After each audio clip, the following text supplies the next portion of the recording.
Underground secret door. मंगल कबाड़ बेचकर अपनी माँ बाप का पालन पोषण करता था। उन्हें अपने बेटे पर बहुत नाज था। मंगल कबाड़ के लिए एक दिन दूसरे गांव जाता है। उस गांव में एक बड़ा सा घर उसे दिखाई देता है। उसे देखकर मंगल कहता है, इतना बड़ा घर है, इसका मतलब घर के लोग बहुत अमीर होंगे। आज रात इसी घर में चोरी करूंगा, बहुत माल मिलेगा आज।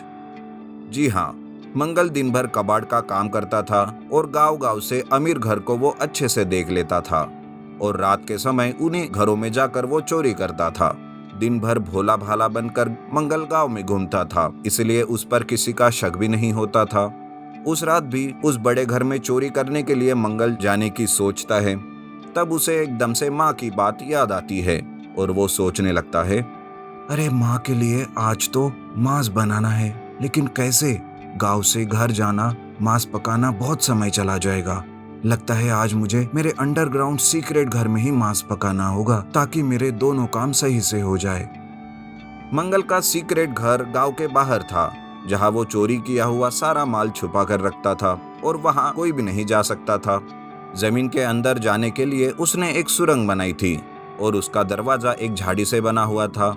जमीन के अंदर एक खुफिया दरवाजा था, जिसके अंदर मंगल ने सारा माल छुपा कर रखा था। मंगल मांस पकाने लगता है। अरे वाह, क्या खुशबू महक रही है। आज तो मांस अच्छा बना है, इसे खाकर ही चोरी करूंगा मैं।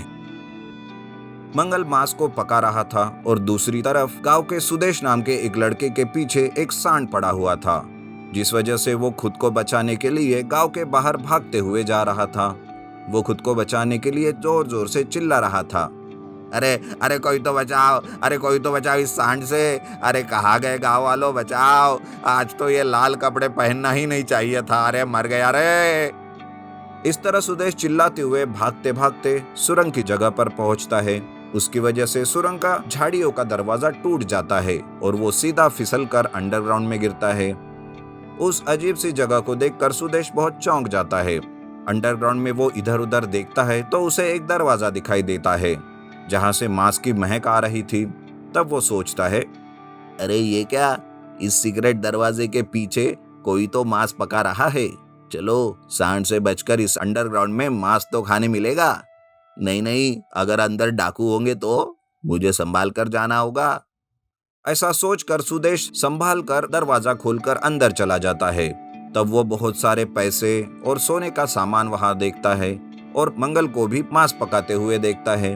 तब वो सोचता है, अच्छा, जो आसपास के गांव में चोरियां हो रही थी वो सब इस मंगल के बच्चे ने की है और वो यहाँ मजे से मांस बनाकर खा रहा है। इस भोली भाली सूरत के पीछे इतना बड़ा राज होगा, सोचा नहीं था। बाप रे बाप, अब तो इसका भांडा फोड़ना ही पड़ेगा। सुदेश चुपके से बाहर निकलकर गांव में जाता है, जहां सरपंच और बाकी के लोगों को मंगल के चोरी की बात बताता है। वो सारे मिलकर फिर से उसी अंडरग्राउंड में जाते हैं। वहां मंगल को देखकर सारे चकित हो जाते हैं। तब सरपंच कहते हैं, अरे मंगल, तुम ये सब करोगे ऐसा कभी हमने सपने में भी नहीं सोचा था। बोलो आखिर तुमने ये सब क्यों किया? गांव के लोगों को देखकर मंगल डर जाता है। उसे कुछ समझ नहीं आता कि क्या किया जाए। तब वो कहता है, अरे बाप रे, सबको मेरा राज पता चल गया। अब मुझे सारे मिलकर पुलिस के हवाले कर देंगे। मेरे माँ बाबा इस उम्र में, उनका सर नीचा हो जाएगा। नहीं नहीं, मुझे कुछ तो करना होगा। ऐसा सोचकर मंगल उन सब के सामने हाथ जोड़कर रोते हुए कहता है, सरपंच जी, आप जो सोच रहे हो वैसा कुछ नहीं है। ये सब मैंने नहीं चुराया, ये तो डाकुओं का काम है। वो रात को चोरी करके सारा माल यहाँ पर रखते हैं और रखवाली के लिए मुझे। ये मांस भी मैं उनके लिए ही पका रहा हूँ। मेरा इन सब में कोई हाथ नहीं है सरपंच जी। अरे तो फिर ये बात तुमने पुलिस को क्यों नहीं बताई? कैसे बताता सरपंच जी, डाकुओं ने मेरे माँ बाबा को मारने की धमकी दे रखी है। लेकिन आज आपको पता चला तो आप ही मुझे बचा लीजिए सरपंच जी, मैंने कुछ नहीं किया। ऐसा बोलकर मंगल रोने लगता है। सबको मंगल पर विश्वास हो जाता है। सरपंच भी पुलिस को फोन करके वहां बुलाते हैं और पुलिस सारा माल जब्त कर लेते हैं। पुलिस सरपंच का धन्यवाद करके वहां से चले जाते हैं। मंगल सोचता है, मेरे इतने दिनों की मेहनत कुछ भी हासिल नहीं हुआ। पर चलो, किसी को ये तो नहीं पता चला कि असली चोर मैं हूँ, डाकू नहीं। फिर से कुछ अलग प्लान करूंगा चोरी करने के लिए। फिलहाल तो इस मास का आनंद लूंगा माँ बाबा के साथ। इस तरह से मंगल के हाथ ना चोरी का माल आया और ना ही उसे हथकड़ी लगी। लेकिन दूसरे दिन मंगल फिर से चोरी का नया प्लान बनाने लगा। Magical giant mango bike robot. Roshan अपनी बाइक से जंगल के रास्ते से शहर जा रहा था कि बीच में ही एक पत्थर से वो टकराते हुए बाइक से नीचे गिर जाता है, जिस वजह से उसकी बाइक का बहुत नुकसान हो जाता है। ये देखकर वो कहता है, अरे ये पत्थर बीच रास्ते में कहां से आ गया? कितना नुकसान हो गया मेरा अब। रोशन उस पत्थर को दूसरी जगह उठाकर रखने के लिए उसे हिलाने लगता है। वो पत्थर बाजू हटाकर अपनी टूटी हुई बाइक लेकर रोशन अपने इंजीनियर दोस्त विकास के पास जाता है। लेकिन उधर पत्थर हटाने के बाद वहाँ पर जो गड्ढा बनता है उसमें से एक शैतान बाहर निकलता है और वो उसी गांव के अंदर आता है जहाँ रोशन जाता है।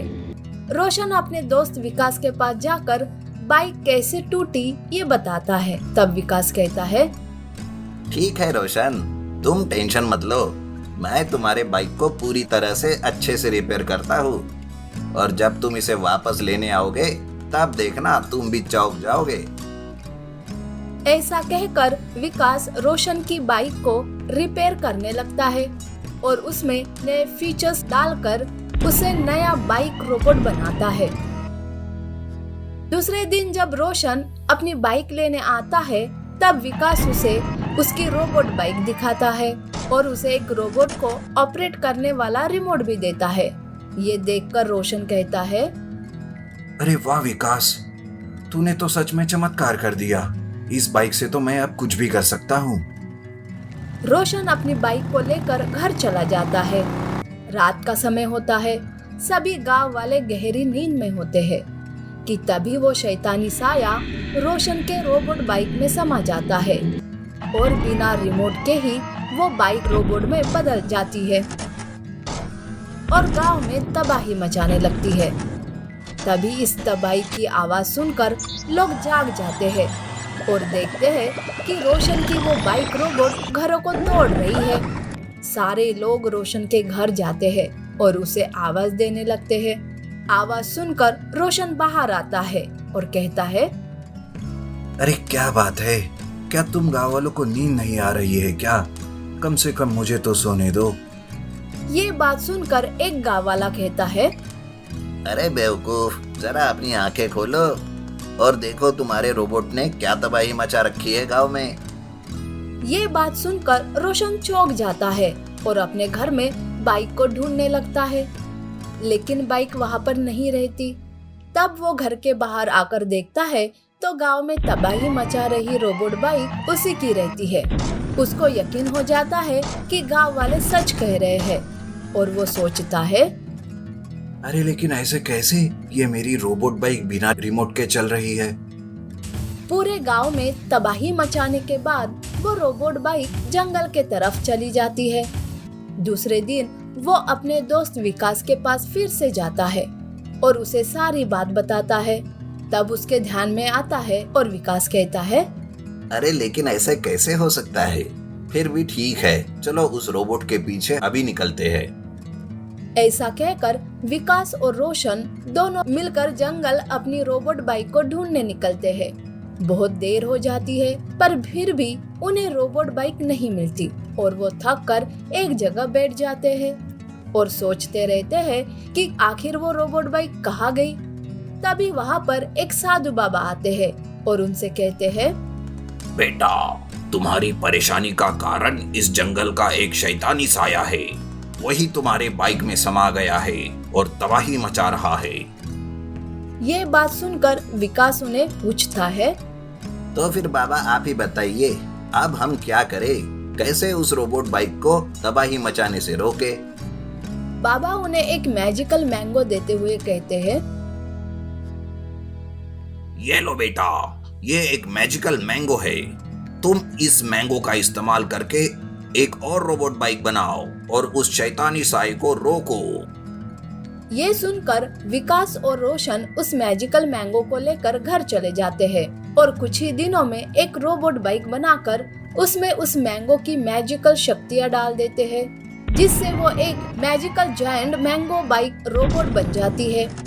फिर वो दोनों ही उस मैजिकल जायंट मैंगो बाइक से जंगल में उस शैतानी रोबोट को ढूंढने जाते हैं और आखिरकार उनका आमना सामना हो ही जाता है।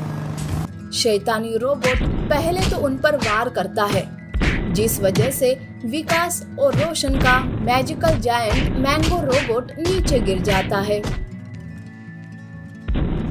लेकिन फिर से उठकर वो मैजिकल जायंट मैंगो रोबोट उस शैतानी रोबोट पर वार करने लगता है। वो कभी अपने अंदर से आग निकालता है तो कभी गोलियां बरसाता है। इस तरह से दोनों रोबोट के बीच लड़ाई चालू रहती है कि तभी मैजिकल जायंट मैंगो रोबोट अपनी मैंगो गन निकालता है और उस शैतानी रोबोट पर जादुई मैंगो फायरिंग करने लगता है। देखते ही देखते वो शैतानी साया उस रोबोट को छोड़कर फिर से नीचे जमीन में चला जाता है और रोशन को उसकी रोबोट बाइक वापस मिल जाती है।